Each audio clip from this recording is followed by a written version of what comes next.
Oi gente, tudo bem? Eu sou o Paulo Henrique da Memes in the Attic e hoje a gente vai estrear uma nova playlist, a In My Attic. Good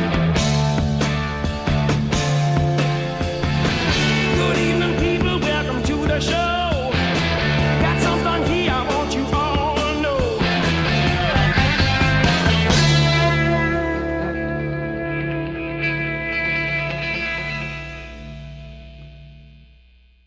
Então nessa playlist, nesse quadro novo aqui do canal, eu vou mostrar alguns itens da minha coleção que sejam legais, que sejam raros, que sejam diferentes, ou que não sejam raros, mas aqui eu tenho alguma história que eu queira contar, que eu queira compartilhar com vocês. E hoje eu vou começar esse quadro mostrando 3 itens. O primeiro item que eu quero mostrar nesse vídeo é o Live Bootleg australiano. Então, vocês já percebem que ele tem uma capa diferente, que ele tem essa faixa aqui do lado, escrito bootleg. A caixinha dele é diferente, é uma caixinha dessas aqui maiores, como era antigamente, em CD duplo.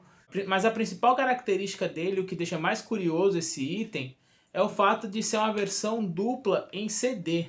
Mas aí você se pergunta, por que que isso é curioso? Por que que isso é diferente? A questão é, o Live Bootleg original, em LP, ele é um disco duplo. Né? Você consegue ver aqui, ó.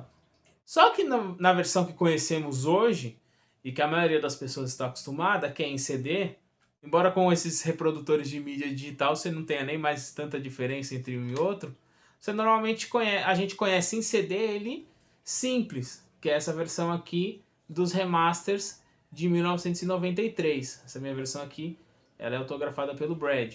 E todas as versões subsequentes seguiram a versão remasterizada de 1993, ou seja, um CD simples. O que torna esse Live Bootleg australiano tão colecionável é o fato de ser a única versão em CD que é dupla, exatamente como o disco original. Muito provavelmente a Sony australiana tomou essa decisão porque os CDs até então tinham no máximo 74 minutos de música. E esse disco chega perto disso.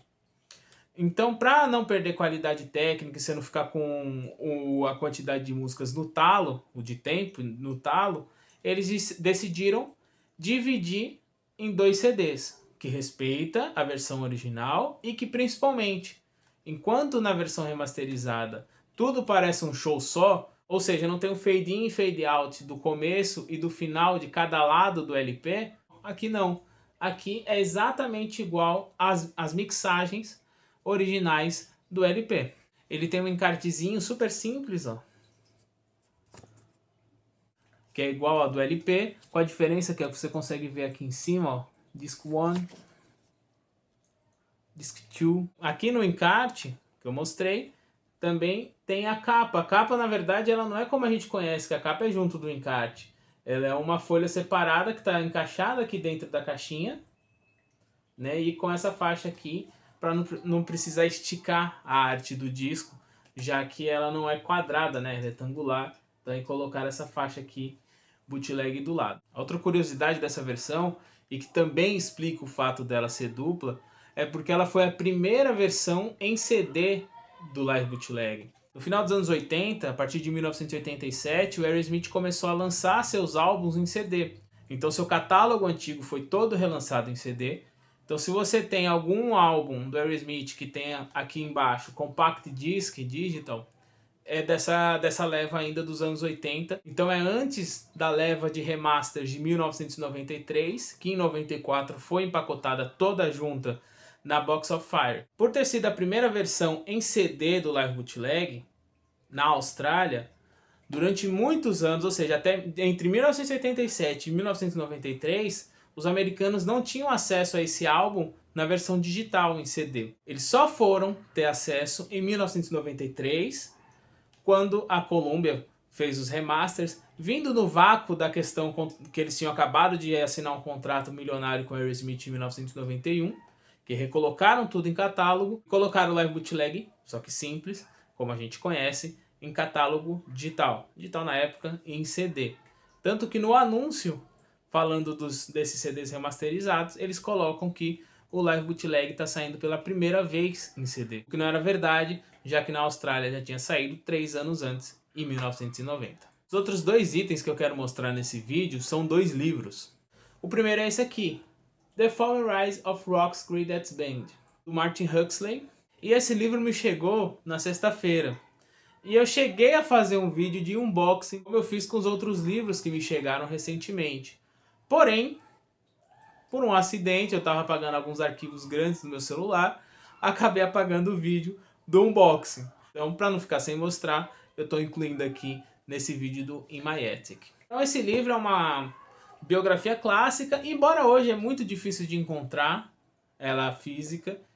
Você acha ela na Amazon, no Google Play, na versão digital. Você consegue encontrar para download. O livro começa contando a história do contrato de 1991 com a Sony. Volta lá para quando o Steven nasce, contando um pouco da infância dele, as primeiras bandas que ele tocou, até chegar no Aerosmith. Esse livro ele é de 1995, então ele vai até o Woodstock de 94. Como sempre nesses livros, sobretudo nos anos 90, que inclusive são a maioria dos livros que a gente mostrou aqui no canal até agora de unboxing, que eu vou comentar mais pra frente quando eu terminar de ler pra gente fazer no Books from the Attic, a capa tem apenas o Steven e o Joe. Até onde eu já li, as referências são boas, não tem nenhum absurdo, história contada errada até aqui, vamos ver até o final quando eu ler, mas eu vou falar dele mais profundamente em outra oportunidade. O segundo livro é Steven Tyler, The Biography, da Laura Jackson. Essa Laura Jackson é uma biógrafa que costuma escrever sobre vários famosos. Fez livros sobre o Bono, sobre o John Bon Jovi, sobre o Paul Simon, sobre o Brian May, Freddie Mercury e Brian Jones, por exemplo. E o Steven é um dos rockstars que ela fez um perfil. Também é um livro que eu vou aprofundar em outro vídeo depois, quando eu terminar de ler. Mas assim, pelo que eu passei o olho quando eu recebi, esse aqui eu recebi ontem, já li alguns capítulos inteiros. E pelo que eu consegui pescar, ele é muito aquela coisa de referenciada de revistas, esse tipo de coisa. Me senti lendo uma revista grande, né? Tipo, que é muito resumido ali o que acontece. Normal. Mas isso eu vou falar quando a gente se aprofundar nele em algum outro vídeo. Esse foi o primeiro In My Attic. De vez em quando eu vou pegar algum item pra gente falar um pouco, mostrar pra vocês as curiosidades. E se vocês tiverem alguma sugestão de vídeo, deixe aqui nos comentários, comentem o que vocês acharam sobre esses itens, compartilhem em grupos de Aerosmith que vocês conheçam, espalhe por aí pra gente continuar falando da nossa banda favorita. Então, inscrevam-se, curtam o vídeo, compartilhem, se cuidem e até mais.